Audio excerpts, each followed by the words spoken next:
Okay, good. So the purpose here, uh, with a short shot is I just kind of, think of the golf club as an extension of my arm, really. If I was just going to roll it, what would my arm do? I'd go just like that. So kind of visualize rolling it, and then I look at the ground and I see how far the putter's going, in relation to my toes. I just go from here to here. So when I hit the ball, I'm not really, the alignment is just basically set where I align my body, and then I just try to match the points, the same. And the the philosophy is a lot of people get to the ball and they stop, like ball phobia. Well, truth be told, the ball just gets in the way of a good swing, so you want to hit through the ball, not to the ball, hit through the ball. So if you have points of reference that you're trying to go to, then the club essentially will be accelerating through the ball. You won't hit to it and decelerate. The club is actually, it's going to be moving about the same pace. So, the worst thing in the world you want to do is decelerate, because if you mishit it at all, you're going to chunk it or whatever, So the point is, plus, you have a plan. A lot of people, they're like, here, look at the ball, look at the hole, and look back here and forget how far that is, right? Or not sure, so I just have a plan. I visualize the swing. I try to execute the swing. And the greatest thing about this game is that when you visualize correct and you've made the swing correct and have that be correct, is very fulfilling to me. And that's what I enjoy the most about this wonderful game. There's so many elements involved. To be right is pretty cool. So I just kind of measure up with my arms, just measure up, and just match my points.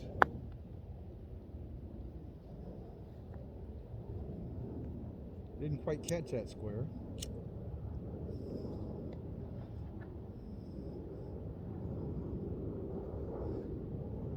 Same. That's good. That might go in. Stay up. Okay, that went in. Oh, lift it up. And right here. Right lock. Point. Okay. I don't want that to skip, so I'm going to kind of de-loft it a little bit so it's more of a run shot. One of the things that that went in. One of the things that I'm going to do is, if I want the ball to run, I'm going to kind of let the toe release a little bit more so it has a little more overspin. If it's pretty standard, I go straight. If I want to take a little off of it, I'm just going to maybe hit a little cut. And with the pin back there, I'm going to make sure I get to the hole and keep it low. So I might just, when I hit this, I might just toe the club over just a little bit so it gets on the ground. It has a little more overspin, so it gets to the hole, right? Well, I'm here, and I just, maybe you kind of like hook it, because the worst thing in the world you want to do is be short on a shot like this.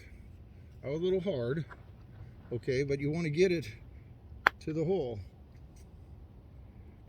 As you could, I don't know if you could see that, but I'm actually towing the club over slightly on my swing, and I want to get it running on the ground as quickly as I can this way, right? A lot of people try to, take a wedge. Well, the less distance you take the club back, the easier it is to hit. Not to mention the fact a miss hit will be significantly less with a short swing than a miss hit with a big swing, right? It's not rocket science. Point. And if you look at the, if you look right here at the balls, I'll kind of take you up here.